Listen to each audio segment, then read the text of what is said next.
Hi there, time to fix some stuff. In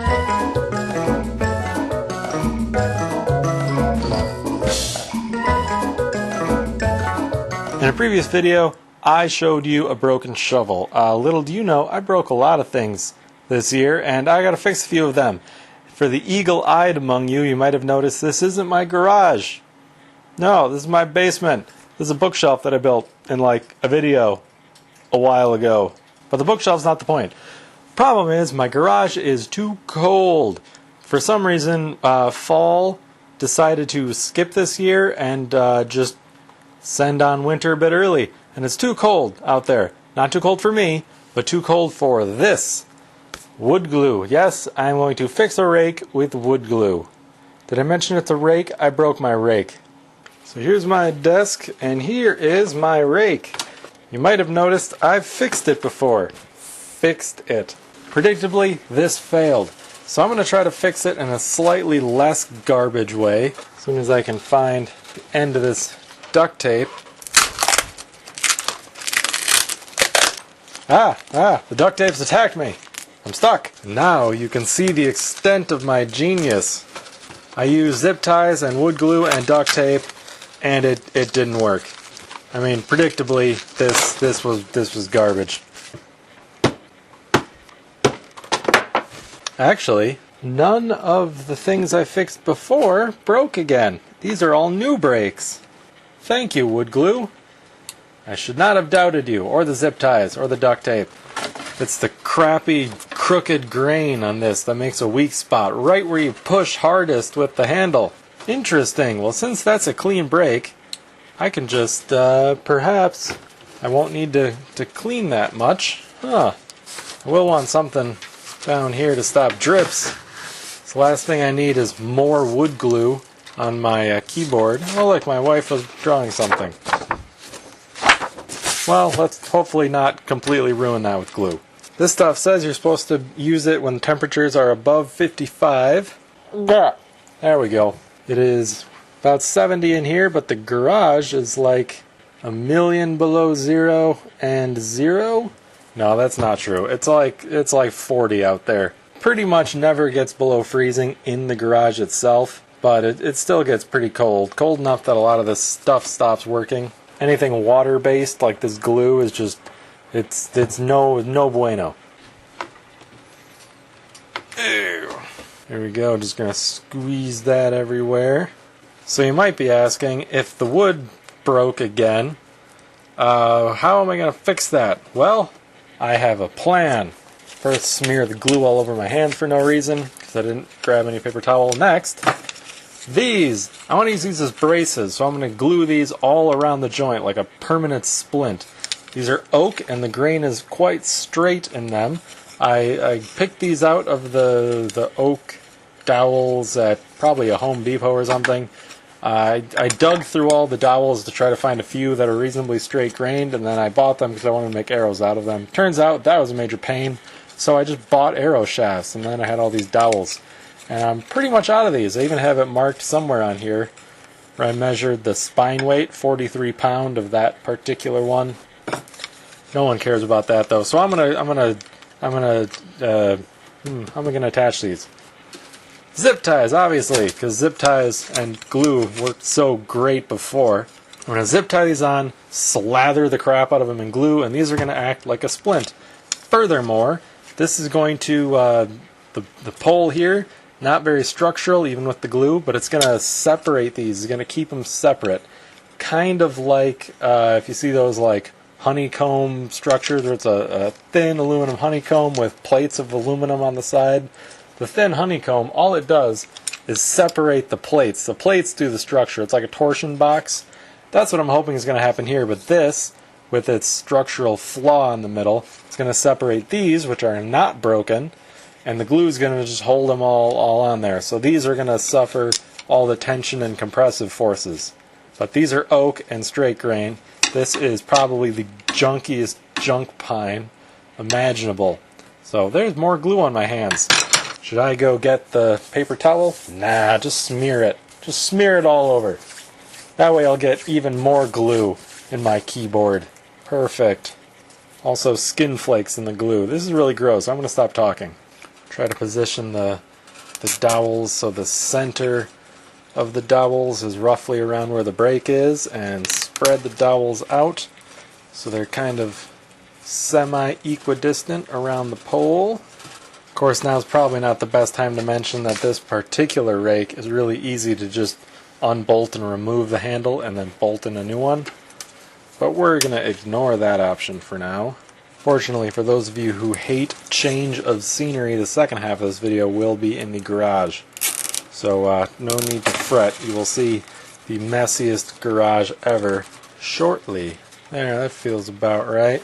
Now what I'm going to do with this, basically, since this is all unfinished, it's fairly porous and this is water-based, I'm just going to kind of fill that in, like so. And it will soak in around there. I'm just going to kind of squeeze it in there. The advantage of this glue, Titebond, this is Titebond 2, this is Titebond 1, 2, 3, and the advantage of this glue is it's pretty good at adhering to stuff, and it's also stronger than the wood itself. So these will not come off. Perhaps I should let this glue firm up before I flip it over and dump it all onto my desk. You see what I'm doing here. You can imagine me doing this to the rest of this rake, right? Well, this part is easy enough, but it's going to take like the rest of the night for this to firm up. So I'll see you in 24 hours for the structural test. And after the clock wipe, we shall be back in the garage. I hope. And here it is fixed. It's caught in the thing. It's so, it falls so well in the hand. No, that's not true. It feels like garbage. How can I fix that? First I gotta clip these off. Boop, boop. Thing with zip ties, when you clip them off, you get this little tiny bit sticking out that will give you quite a nasty little finger slice. So the way to fix this, as I did before, is of course duct tape. Just wrap that up good. Oh, that's not good. I'm losing my duct taping skills. Now the duct tape is not so much structural as it was in the last iteration of this repaired rake. It just serves to keep me from getting splinters and slicing my fingers open. It also makes it look all shiny and silvery, like it's fancy or something. There we go.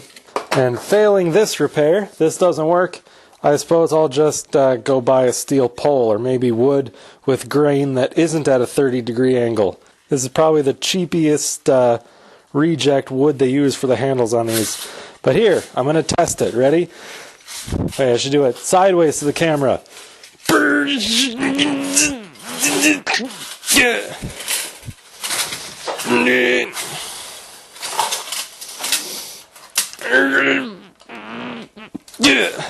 Aha!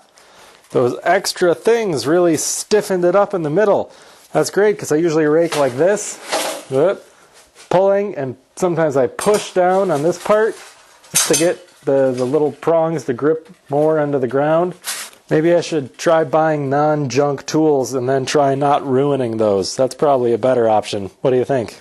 Well, now that I've proven that is not the dumbest way possible to fix a rake, let's try to find not the dumbest way to fix my shovel. Okay, here's the shovel head. You'll remember I tore it clean off. Here's the shovel handle.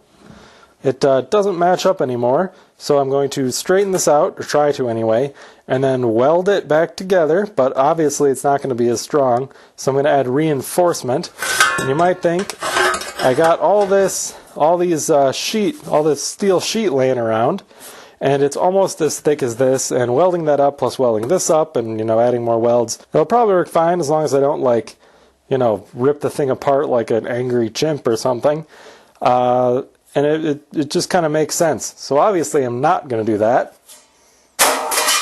Instead, I'm going to reinforce it with this, which is a large, thick, square tube, and some of this, which is a very thick chunk of inner sill that I cut out of my rusty van.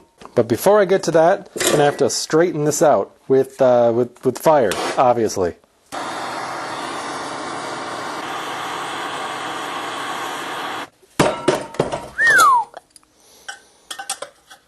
Now,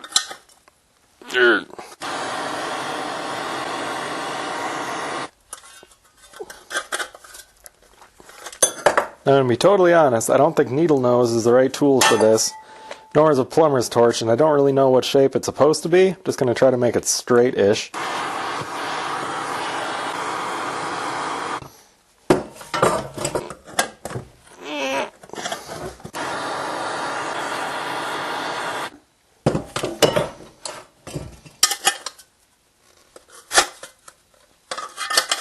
Well, that doesn't fit at all. But sure, we can make that work. I'm sure. I'm sure of it. It's fine. So good, in fact, it needs to be adjusted some more. Yeah, I'll just weld it in kind of like that. Yeah, it's like a ball and socket now. It's like it's meant to be that way.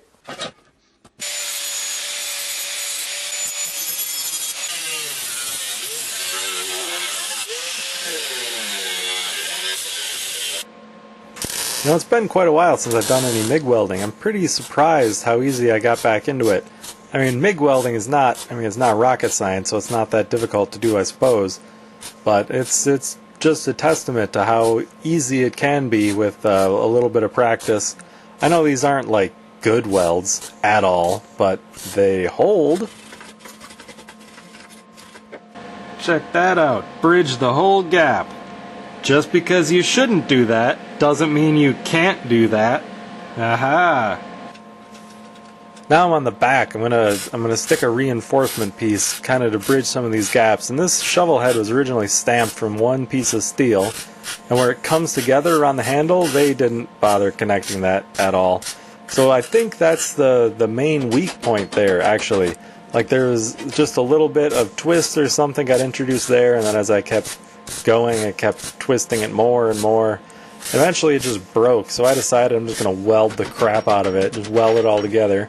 And these pieces of van steel, the braces, I'm just kind of hammering them in place and building up the weld until they meet. There, I added some other beads like that one, and this one up the middle, and that one, for literally no reason, except I had the welder going, so why not? And this brace on top, that didn't need to be there. I just thought it didn't look janky enough. Huge bit of MIG wire there, brace underneath. It's probably stronger than it was originally with the extra bracing. Suppose we should do some kind of test. There, it's propped up on the ground, on the shelf.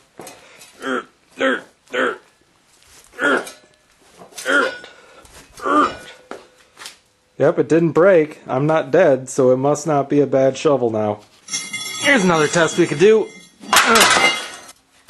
Yep, didn't break. Still straight even. Hard to shovel a railroad track with one hand holding a camera. Well, I think that's a shovel. Ta-da! I present to you not the stupidest way to fix a shovel, and not the stupidest way to fix a rake. That's a wrap. Join me next time when who knows what I'm going to do. I don't know yet. Maybe show you not the stupidest way to fix that wheelbarrow that's now frozen to the ground outside? Maybe. No, I'll probably actually build something. Remember when I used to build things? Petra's Farm remembers.